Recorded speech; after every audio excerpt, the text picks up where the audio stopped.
Good morning. Happy Wednesday, January 8th. Chat in and let me know if you can hear me okay. We are doing things from home this morning. How's everybody doing? Donna raised her hand. Everybody chat something good that has happened to you in the last week. You know, that's how I like to start my meetings. I want to start things off with good, positive vibes. Tell me something good that's happened. Good morning, Pam.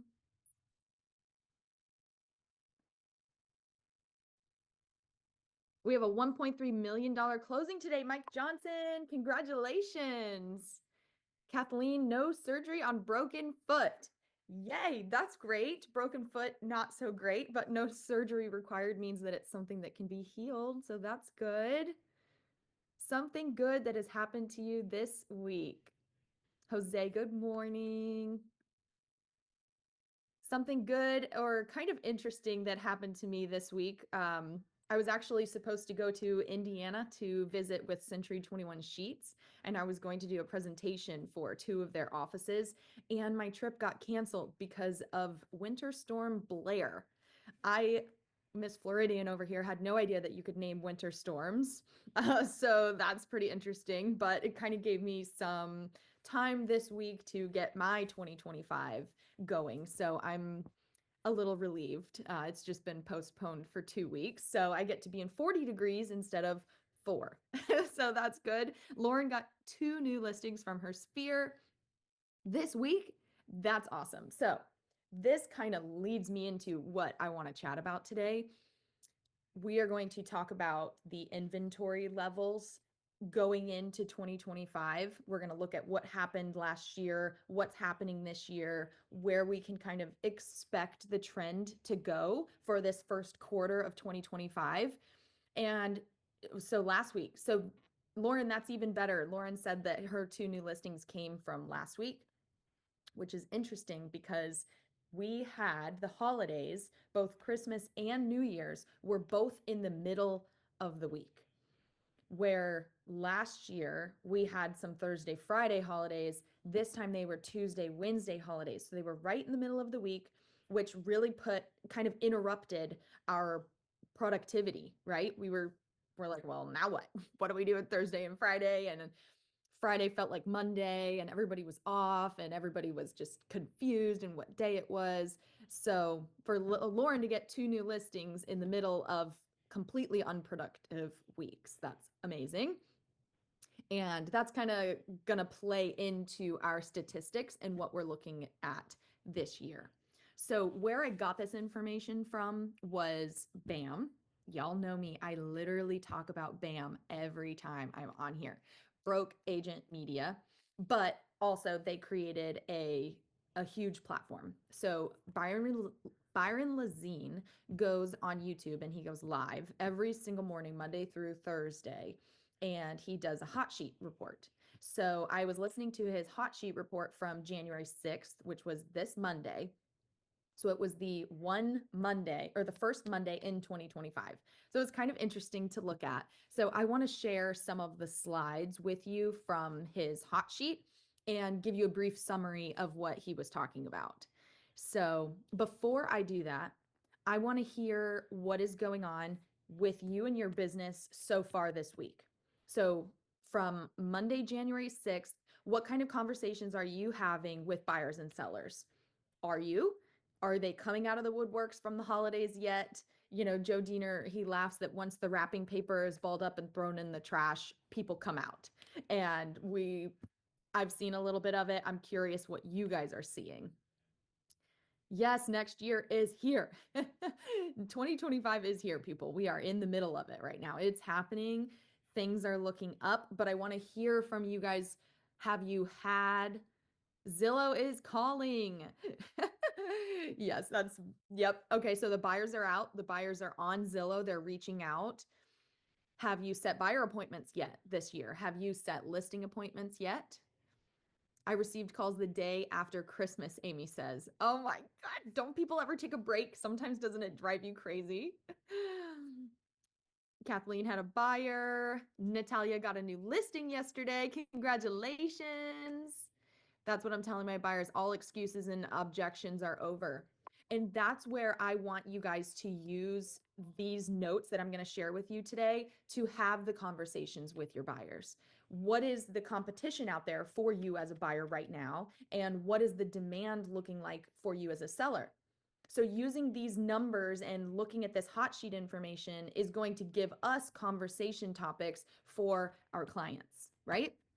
So what I thought was interesting, let me go ahead and share my screen so you guys can see what I'm looking at. I'm going to share. You guys interested in this topic? Maybe just my C personality people are going to love this, and the rest of you are going to be like, no thanks. All right. I'm going to leave my chat open on the side here so I can see you guys too. Okay.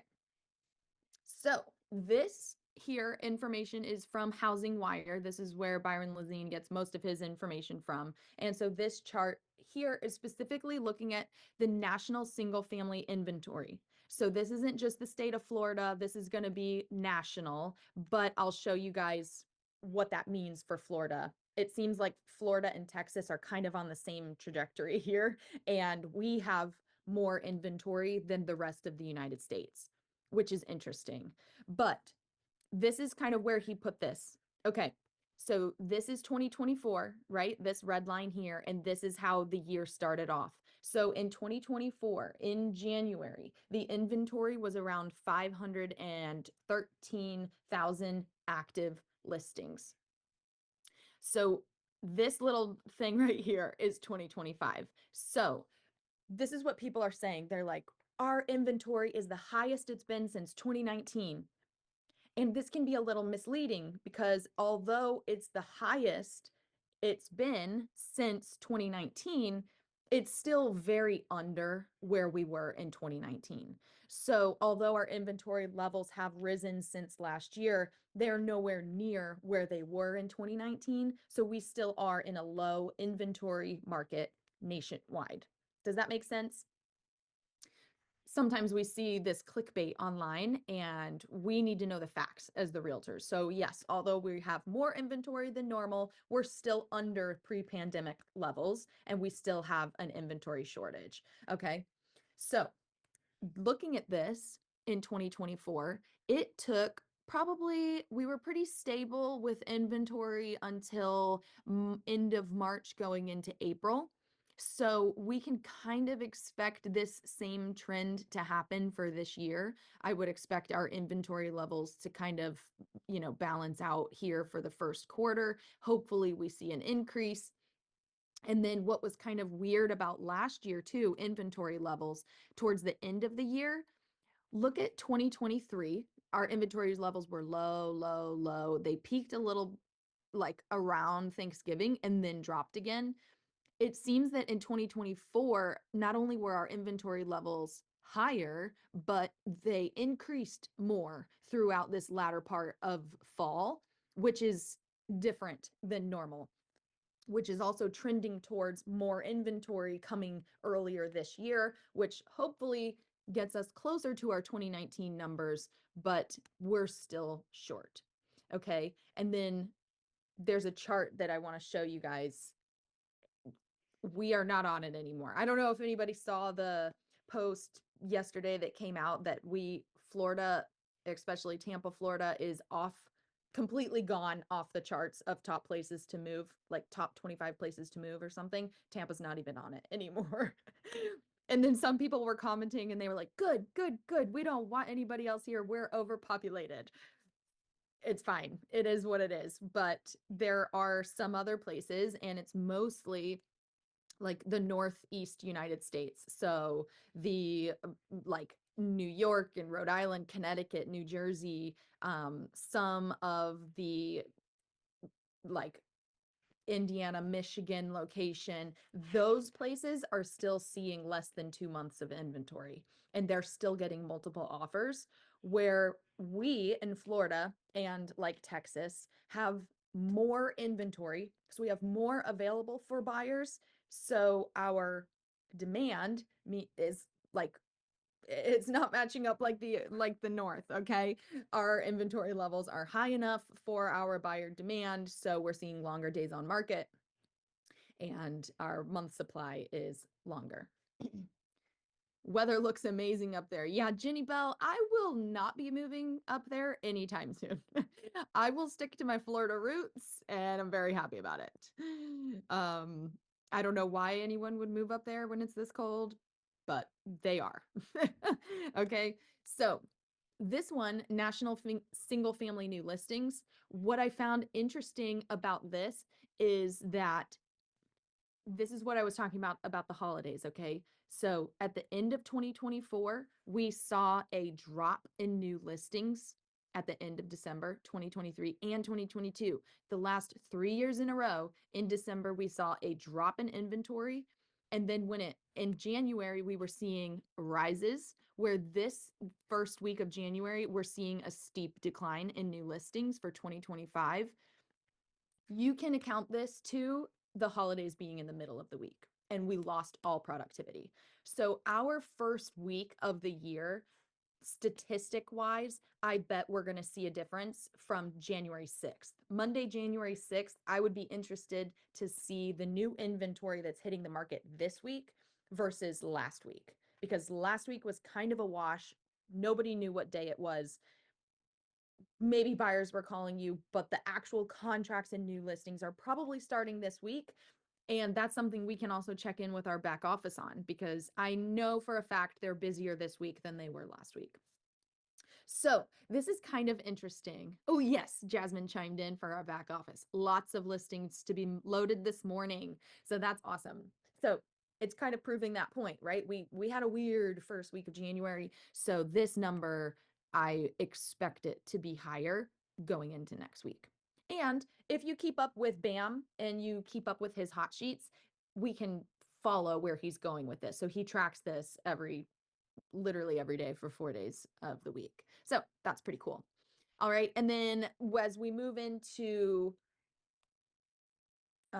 let's see, I'm looking at my notes over here. Florida and Texas brought the majority of the gains. So when I come back here to our single family inventory, and we're looking at, we're higher than we were, let's see, we're higher than we were last year. So this gain, last year in 2024, we were at 513,000 homes on the market. This year, we're at 650,000 homes on the market. So we are 27% higher in inventory than we were last year, which is great. But one interesting thing about this is that 40% of this gain is from Texas and Florida. I'm going to pause right there. 40% of the inventory gain that we have seen from this time last year is from Texas and Florida specifically. That's crazy. So we are going to see, yes, our inventory levels, maybe we're not seeing multiple offers like we were, or like the Northeast is. How much of that 40% is Florida? I do not have that stat, but we can send Byron Lazine a message. Let's see. So he was saying we've got a long way to go to improve to those 2019 levels, but we're still higher than we were last year, which is great. So we're lucky to live where we are because we do have more inventory for buyers to choose from instead of being locked in. So those Northeast listings and inventory and everything, they're still feeling that lock-in effect. So do you guys remember me talking about this, where I actually had somebody tell me this the other day. They live in Daytona and their interest rate is 2.25%. And she's like, I just can't come to terms with it. She's like, my husband has dementia and we want to move to Sun City and be closer to our son. And it was like this whole thing, but she was like, we can't leave our interest rate. And so that is still happening right now, which is probably playing into why our inventory levels are lower than they were in 2019. In 2019, we were in a 5% interest rate environment. And today we're in a 7% interest rate environment, where those 2, 3s, and maybe even 4%ers don't want to leave their house. So although we're seeing more inventory, which is coming from the 4 Ds, right? Because life is happening to people: death, debt, divorce, and displacement, or relocation. are the four main reasons that people move: death, debt, divorce, and displacement. And those things are happening, which is what is giving us our inventory. But we are seeing a lower amount of inventory, probably because of that lock-in effect. They're feeling locked in to their low interest rate. So while us here in Florida and Texas are seeing that relieve a little bit, the North is not. So kind of interesting. Let's see. Okay. We talked about Christmas and New Year's being in the middle, which really made those numbers kind of wonky. So when we dive into the next one, we're going to go into pending home sales. So total number of contracts pending. This little one is our 2025 because we don't have the rest of the year yet. So we are up in pending sales from where we were last year at 2024, which is a good sign. And let's see. There's one about these, for some reason, are in a different order than he did the video, so my notes are not assigning. Okay. This is a snapshot of pending home sales. For this index number, they want to see this at 100. So we're still lower than where we would like to be with pending home sales. But here in the Southeast United States, we are doing the best. We have a really healthy, balanced market. Over here in the West is where we're seeing the least amount of pending home sales, but we're doing great down here. So I like to see where we are. But this is what I was talking about, is housing markets with the fastest rising local home prices. There are still parts of the Northeast that are seeing above 7, 8, 9% year over year appreciation. Tampa's not even on this list. Okay, fastest local rising home prices, we aren't on here. So we have less than 4.5% home appreciation year over year. So that's important to tell our clients, because if they purchased in 2023 or 2024, they probably don't have enough equity to move in 2025.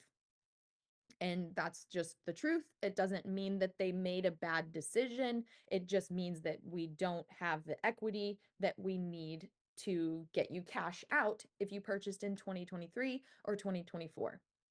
And last year, I was seeing this for my 2022 clients.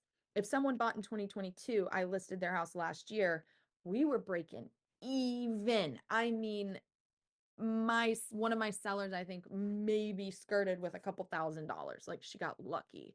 So it also, again, depends on your market. It goes location by location. You know how niche everything can be.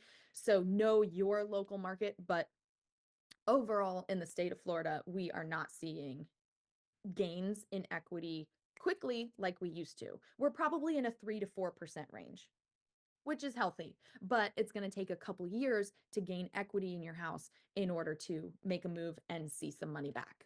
Does that make sense? Nick says we dipped outside of the top 25 cities as far as appreciation goes. Yep, exactly. That's what this says. And projections assume a drop of equity to this year by about 2%. I have some keeping current matters slides that I was going to pop over to talk about home equity, because people are like, oh, this is it, the boom, it's coming to an end, all the things. I've heard some people are comparing it to 2008. So I wanted to show some other slides about that. Look at this. Let's see. Yeah, my grandma says if my flight was canceled, then people can't get around to look at homes on the street because it's snowy and icy. Yeah, I don't know how people sell real estate in 4 degrees. Like, I probably wouldn't work for a good half of the year. Yeah, that's not for me. This one was interesting. Let's see. I had some notes on this.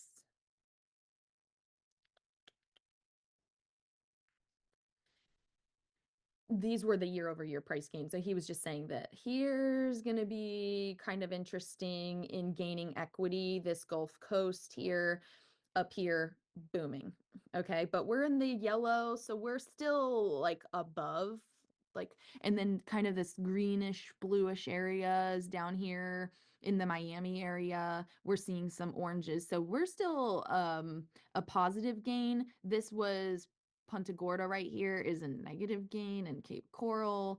Um, it could be storm related. That's kind of what Byron was pointing out, but he lives up here, so he doesn't know our local knowledge. But um, this top 10 housing markets for cash offers. Florida has 4 cities on this list. We have Orlando, St. Petersburg, we have Fort Myers, 3, sorry. Orlando, St. Petersburg, and Fort Myers are 3 of the top 10 housing markets for cash offers, which is mostly meaning investors. So investors are coming into Orlando probably because we have more inventory there. There's new construction there. More inventory means it is almost turning into a buyer's market. So investors are getting a deal. St. Petersburg, probably unfortunately because of the storms that came through, investors are coming in. They're coming in hot, they're paying cash, and they're getting deals on lots, and they're going to build new construction. And Fort Myers is probably similarly to the storms, although they didn't get it as bad as we did this year. They usually get it worse than we do. So these are the top 10 housing markets for cash offers, probably meaning investors in the United States. Lauren says that people don't realize the big difference between now and then is people have equity, no crash. And so this will take me to these keeping current matters slides. So some people are worried that with the recent house price increases, that some people are worried about this new housing bubble. But mortgage debt is not a concern, and lending standards are much better now than they were during the bubble. We know this. It's really hard for somebody to get a loan in these days, right? They've got to have all their ducks in a row and everything's got to make sense. But if you look at, so consumer debt is at an all-time high. But when you compare consumer debt to how much equity people have in their houses, it levels this out. And this is why we're not going to see a big crash, because homeowners have equity in their house. So with this is the largest volume of equity that we have seen on record. So the average homeowner now has over $300,000 of equity in their home, which is making up for the amount of consumer debt. This sounds awful. Our consumer debt is at an all-time high, but it's nice that we can counterbalance it with real estate, and we know that equity is a big deal. I would like to see all of us sending equity reviews to our clients, whether they're return clients or somebody that you have in your pipeline, because I think they're going to be shocked at how much equity, especially if they bought 2021 and before. Those are going to be your big equity spots that they're going to be like, whoa, I can do what with this? You can pay off your consumer debt. That would be a good idea. And then, so for homeowners in the early stage of foreclosure, okay, I'm going to admit one of my listings is in this situation, but because they have over $200,000 in equity, they're going to sell their house and avoid this situation. So this brings us to mortgage delinquency rates. They remain low, which is great. So this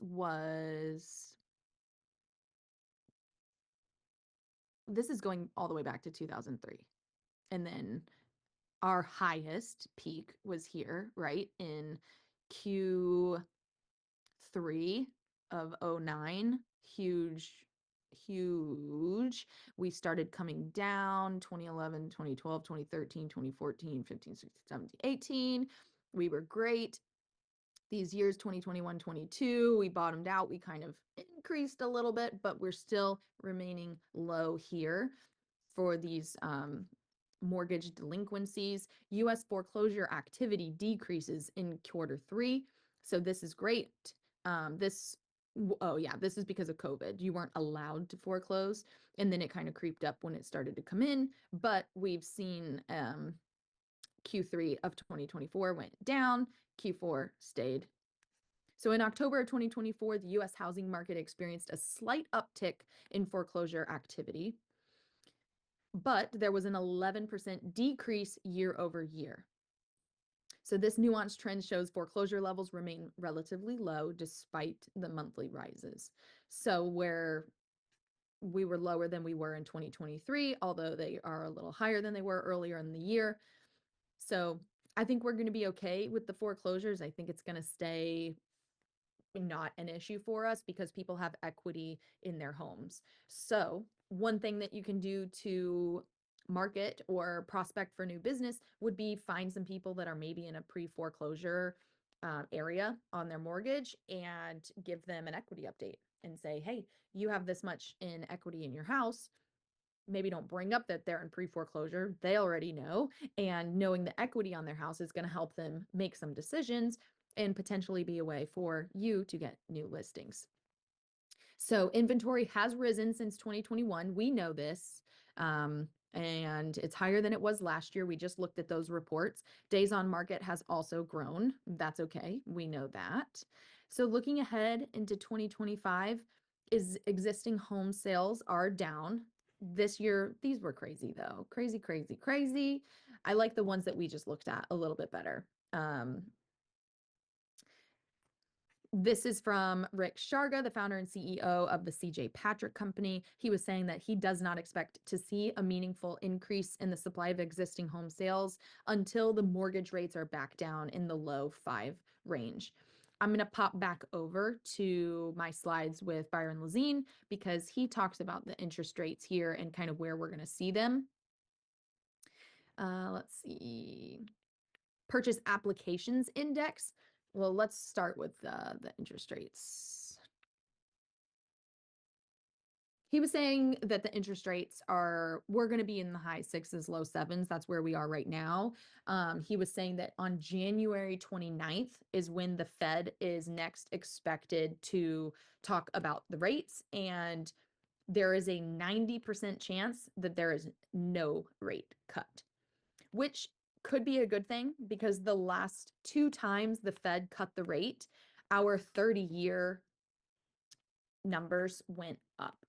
So it's probably a good thing that we're going to see a little bit of steadiness there. And I think that could help our market. But I would expect we're going to be in the high 6s for a little bit. But that's okay. This is what I was saying yesterday. If you guys were on and we were talking about what we're excited about this year, the rates were high last year and people still bought. So there's nothing to be scared for this year. Our excuses are gone. People still bought. We went through storms. We went through high rates. We went through changes in the real estate industry with buyer broker agreements. We went through these huge changes and people still bought and sold real estate. So those excuses are gone going into 2025. We know how to navigate the high interest rate area and we're going to be just fine. So let's see. Nick said, yep, at the beginning of December, Shore Acres had 20 plus lots for under 250,000. Yeah, that's probably what the cash had to do with. People in St. Pete just came in and investors took those houses up. So consumer debt will shift though due to the new law making medical debt unable to impact credit scores and allowing for longer payoff timeframes. That's interesting. That could help a lot of people. So that sounds like a good thing. And then what about the high prices? When is Florida going to have their come to Jesus day? I think there's still a lot of demand for Florida, so I don't see prices having a steep decline. I think that the higher our inventory gets, but we're still, and even when I'm saying this, I'm thinking ahead, we're still so below those 2019 numbers that high inventory feels high to us now because it's better than what we've seen over the past couple of years, but it's still not to where we were in 2019. So I still see our prices increasing in Florida, but we're not increasing at a rate like the Northeast United States still is. We're stabilizing. So and we've seen it. This is going to be a local situation too, a market to market niches. There's going to be demand in hot pockets, and there's going to be other locations that are going to slow down. So have you seen this in your market? Are there some little niches that are like, whoo, multiple offers, doesn't matter what time of day it is, we're getting multiples. And then where maybe you were used to getting multiple offers, now things are taking 2 to 4 weeks to get your first offer, right? I think we're seeing that here, but our list to sales price ratio, meaning what we're going on the market for and what things are actually selling for. If I'm remembering this correctly, I think we're between 97 and 98% here at Beggins. So we're doing a great job pricing our properties. We're not taking massive cuts on price when we do go under contract. So I don't see our inventory impacting price like that. Does that make sense? I'm no guru over here, guys. I'm just showing you what I have been researching and what I've kind of been learning this past week because I want to be able to have conversations with my clients, and I know you guys do too. So Ohio and Florida used to be comparable. Ohio had their Come to Jesus Day. That's good. We need 400 million homes nationally. And with the most aggressive building practices, we are hitting maybe 150 million homes per day, so we've always been behind in supply. And so that's where these, looking at these 2019, I can't find it right now, but we were still higher. So that's where these things, it says higher inventory, higher inventory, higher inventory. It's like, yeah, but we're still low. Okay. So Lauren says, ask your clients if they pay off their credit cards each month. If they say no, tell them they're paying 29% interest on their balance. Boom. Suddenly 6 to 7 doesn't seem that bad. It's true. 6 to 7% really isn't that bad when you can show them the equity that they're gaining in their home. And although they're not going to gain $100,000 by next year, they do own an asset that they are going to be able to gain equity on over time. So that's wonderful. All right, there was one other thing that I wanted to show you guys. It is 9:31. Let me see if I can find it. It was about demand. That demand is improving slightly with the pending home sales. We have 5% more homes pending than last year. There's 260,000 pending right now. I can't seem to find it, but I think we covered a lot of ground today. So Lauren says she remembers the double digits. Yeah, well, that's terrifying. We're not there yet. We're still in a really healthy environment here where we are. So was this helpful today? Did you get something out of it? Is there something that you can go have a conversation with your clients about? Let me know real quick in the chat before we head out. Great info. Yes. Okay, good. It was worth it for you guys. I'm excited. So maybe some of you guys tune into the Hot Sheet by Byron Lazine through BAM. If you look it up in YouTube, you'll be able to look into his stuff. So yes, the equity info was helpful for my client. Good. Awesome, guys. Well, enjoy your Wednesday, January 8th. I hope you have a beautiful day. Enjoy the cold weather while it lasts, and then we can all celebrate when the sun comes back out. All right. Thanks, everybody. Have a great day. Bye.